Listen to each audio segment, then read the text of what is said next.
Salam blender Indonesia. Assalamualaikum warahmatullahi wabarakatuh. Di pagi hari yang berbahagia ini, izinkan The Brondol adalah menjelaskan berkaitan dengan 5 kesalahan penggunaan NPK yang umum terjadi di para petani kita. Bahwa memang pada saat ini harga pupuk tunggal yang semakin mahal, maka banyak para petani yang beralih ke NPK. Bahkan sebuah perusahaan besar pun banyak beralih ke NPK, karena bahwa NPK hanya naik satu kali aja. Sementara kalau kita menggunakan pupuk tunggal, ureanya naik, KCL-nya naik, kiseritnya naik, apalagi yang berkaitan dengan pupuk-pupuk impor, semuanya naik. Karena memang kita tahu sendiri bahan dasar dan shipping ataupun pengapalannya memang terjadi kenaikan yang sangat signifikan. Di pagi hari yang berbahagia ini kita akan membahas 5 hal yang sering terjadi kesalahan di dalam pemupukan NPK. Yang pertama adalah pemilihan jenis NPK-nya. Untuk kita ketahui bersama ya, bahwa di dalam pemilihan NPK ini yang paling penting adalah dibedakan adalah jenisnya itu untuk tanaman yang belum menghasilkan atau 0 sampai 3 tahun, maka NPK yang digunakan adalah 12-12-17-2 plus trace element. Ketika dia sudah memasuki panen, maka rekomendasi yang digunakan adalah menggunakan NPK 13-8-27-4 plus 0,65 boron atau 13-6-27-4 plus 0,65 boron. Yang berarti bahwa ketika kita berada pada posisi di tanaman yang sudah menghasilkan, kita bertumpu pada kalium yang cukup tinggi, yaitu adalah 27%. Karena balik lagi yang sering disampaikan The Brondol, bahwa pembentukan tandan buah segar adalah sangat dipengaruhi oleh banyaknya kalium yang ada dari pemupukan kita. Karena kalau kita analisis, adalah kalium yang paling tinggi di dalam kandungan tandan buah segar itu sendiri. Lah pertanyaannya, apakah ketika kita menggunakan NPK 16-16 itu nggak cocok Pak Pendi? Ketika kita menggunakan 16-16 ini di tanaman kelapa sawit, maka 16-16 ini bagusnya adalah direkomendasikan untuk tanaman yang belum menghasilkan. Ketika digunakan 16-16 ini harus digunakan untuk tanaman yang sudah panen, maka kita akan harus menambah 2 unsur hara lagi. Yang pertama adalah karena 16-16 ini tidak ada magnesiumnya, maka kita harus menambah magnesium dalam bentuk dolomit. Dan juga selain dolomit, karena memang kadar kaliumnya hanya 16%, maka kita harus menambah KCl untuk bisa mencukupi kebutuhan kalium untuk tanaman kelapa sawit kita. Ini yang paling penting dipahami di dalam pemilihan NPK itu sendiri. Kemudian yang kedua adalah tambahannya. Ketika kita menggunakan NPK, kita harus pahami dulu karakteristik dasar NPK yang kita gunakan. Apakah NPK-nya itu menggunakan 3 unsur hara, atau menggunakan 4 unsur hara, atau bahkan 5 unsur hara. Sebagai contoh, kalau misalnya kita menggunakan 13-8-27-4 plus 0,65 boron, berarti kita menggunakan 13% nitrogen, 8% P2O5, 27% K2O, 4% magnesium oksida, dan 0,65% boron. Artinya ada 5 unsur hara di sini. Sehingga ketika kita gunakan untuk single sekalipun itu masih bisa digunakan. Walaupun tetap di dalam, kalau misalnya metode The Brondol memang harus tetap tambahin magnesium di dalam bentuk dolomit. Karena jangan sampai kita memilih NPK ini salah itu. Karena karakteristik dasar kita nggak tahu. Kemudian bahwa ketika misalnya Bapak Ibu semua, para petani semuanya menggunakan yang hanya 3 unsur hara saja.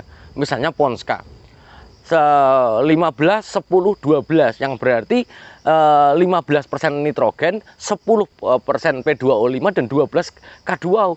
Jadi tanaman kelapa sawit kita itu tidak hanya butuh NPK saja, namun juga butuh adanya magnesium untuk di dalam budidaya, plus unsur hara mikro. Sehingga ketika kita menggunakan pupuk yang hanya menggunakan 3 unsur hara saja, yang kandungannya 3 unsur hara saja, maka kita harus menambah lagi menambah lagi unsur hara tambahan.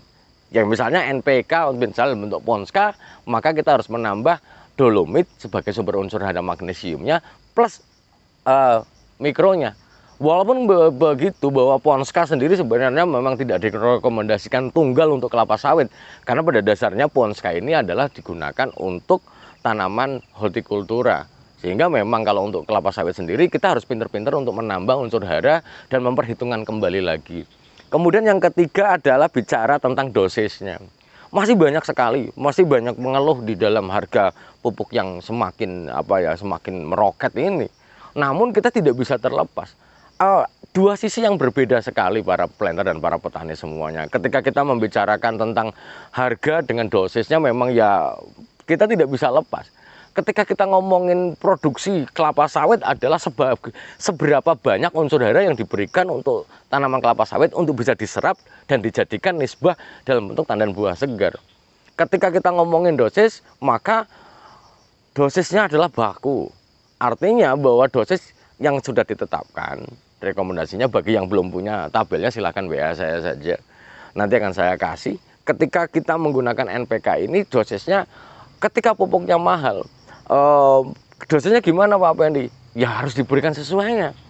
Makanya di dalam era petani kelapa sawit yang modern ini, saya sarankan bagi para petani dan para planter semuanya, maka kita harus sudah memahami ada berapa persen yang harus disafetykan untuk pembelian pupuk ke depannya. Jangan sampai di dalam pemupukan kelapa sawit sendiri, apalagi alhamdulillah pada hari ini memang harga TBS juga masih lumayan mahal, sehingga begitu kita panen kita harus safetykan dulu sebagian pendapatan kita untuk dialokasikan ke pupuk ke depannya. Jangan sampai kita mengurangi dosis yang ada pada tanaman kelapa sawit. Sebagai contoh, ketika banyak para petani curhat produksi saya turun Pak Penny, ternyata kalau dicek kembali lagi sudah hanya menggunakan Ponska namun 3 kg saja per tahunnya. Sementara rekomendasi 13-8-20-74 di usia 4-8 tahun adalah 4 kilo sampai 5,5 kg. 13-8-20-74 plus 0,65 boron. Angka yang cukup besar. Memang maka kita harus safetykan beberapa pendapatan kita untuk pembelian pupuk ke depannya. Kemudian yang keempat, kesalahan yang keempat adalah masalah frekuensi. Di dalam pemupukan NPK, para planter dan para petani semuanya, bahwa yang paling penting adalah dosis tahunnya berapa. Karena bahwa pemupukan yang kita berikan hari ini tidak bisa diserap secepatnya untuk jadikan tandan buah segar dalam kurun waktu hanya beberapa bulan saja. Bahwa pembentukan bunga dari penyerapan unsur hara yang diberikan melalui pupuk kita bisa realis untuk sampai signifikan itu adalah 17-22 bulan. Karena memang pembentukan bunga adalah dia 17-24 bulan, sangat tergantung dari lahannya itu sendiri. Ketika kita menggunakan frekuensi pemupukan, yang penting adalah dosis tahunnya. Perkara mau dibagi berapa adalah balik lagi sangat tergantung dari kemampuan lahan kita.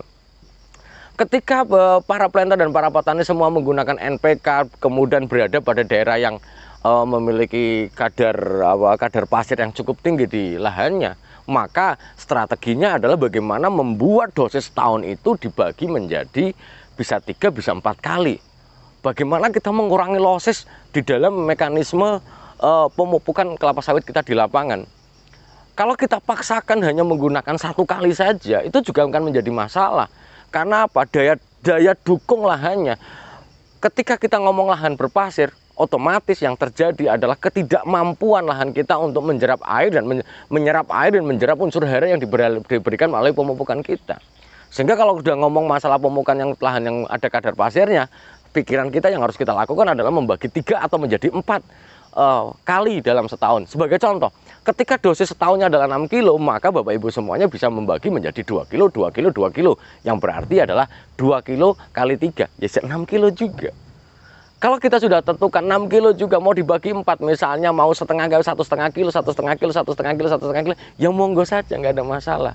Karena jangan sampai daya dukung lahan kita tidak mampu menjerap unsur hara dalam jumlah yang banyak, sehingga banyak faktor hilangnya. Diberikan 4 kilo sekalipun tidak mampu menjerapnya, karena bahwa lahan atau tekstur pasiran ini adalah tidak memiliki kemampuan untuk menjerap unsur hara atau menyimpan unsur hara yang ada untuk tanaman kelapa sawit kita.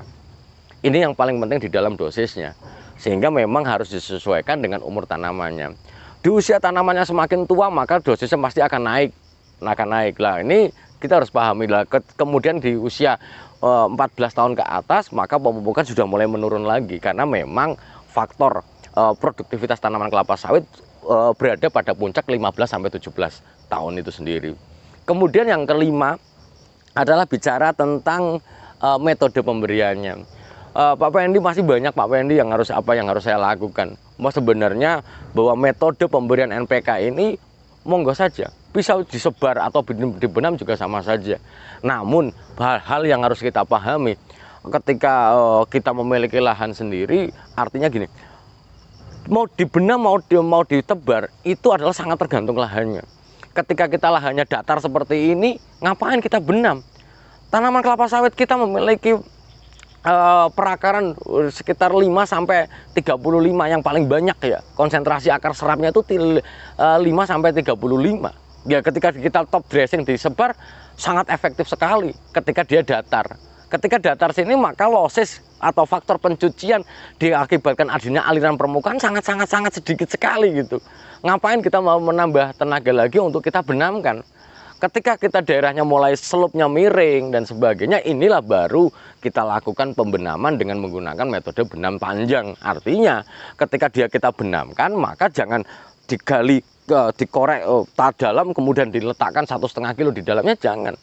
Tapi adalah di benam panjang. Artinya bahwa kita membuat tempat pembenaman itu agak panjang, sehingga dengan penampang melintang pembenaman yang panjang, maka percepatan larut NPK ini adalah sangat cepat, sehingga mudah juga diserap oleh tanaman kelapa sawit kita. Kemudian yang terakhir sebagai tips, tadi ada 5 kesalahannya, tapi ada satu lagi yang sering salah gini. Jangan pernah tergoda NPK yang murah, para planter dan para petani semuanya. Beberapa kali dianalisis bahwa NPK di beberapa tempat itu ketika dia murah, maka ada kemungkinan adalah beberapanya tidak sesuai dengan dosisnya. Karena banyak sekali, Pak Pendi saya punya pupuk NPK dulunya kering sampai tak biarkan kekering saja. Berarti dia memiliki kemampuan higroskopis yang sangat rendah. Ketika dia higroskopisnya rendah, sebagai contoh, ini NPK kita ambil misalnya 12-17-2 saja kita letakkan, itu nggak nyampe 10 menit sampai 15 menit dia sudah basah, yang berarti dia memiliki kemampuan higroskopis atau menarik uap air di udara kita. Ketika dia menarik uap air di udara, maka dia kemungkinan akan sangat mudah larut. Kemudian kalau kita ambil dan biarkan kering dan tetap kering, wah ya udah, berarti tidak memiliki kemampuan higroskopis yang berujung terhadap kelambatan atau relatif keras sekali. Sehingga jangan tergoda barang murah. Kalau ditanya Pak Pendi, NPK yang terbaik, yang penting buatan PT, kelar. Itu ada masih banyak yang menyampaikan bahwa Pendi ini on the Brondol itu adalah agen pupuk dan sebagainya, monggo saja. Tapi bahwa sampai dengan hari ini The Brondol adalah bukan agen pupuk dan hanya memberikan informasi yang menurut saya benar saja. Karena apa? Bahwa ketika Pendi nge-review pupuk pun tidak berharap banyak dari produsen pupuknya. Saya juga nggak mendapatkan apa-apa. Karena bahwa kepedulian The Brondol terhadap para petani di hari ini yang sedang mengalami harga kenaikan pupuk yang sangat besar, maka Pendi berharap bahwa pemupukan kita adalah dengan pupuk yang mahal, namun bahwa pemberiannya harus seefektif mungkin sehingga penyerapan unsur hara tanaman kelapa sawit yang berujung terhadap produktivitas tanaman kelapa sawit akan terwujud di ladang kita. Mungkin itu aja dulu yang dapat saya sampaikan pada kesempatan di pagi hari yang berbahagia ini. Semoga Allah memberikan kesehatan dan kebahagiaan tanpa syarat bagi kita semuanya, dan semoga Allah melancarkan jalan rezeki yang halal dan tidak disangka-sangka oleh kita semuanya. Saya selalu buat kita semuanya. Terima kasih. Salam Planter Indonesia. Assalamualaikum warahmatullahi wabarakatuh.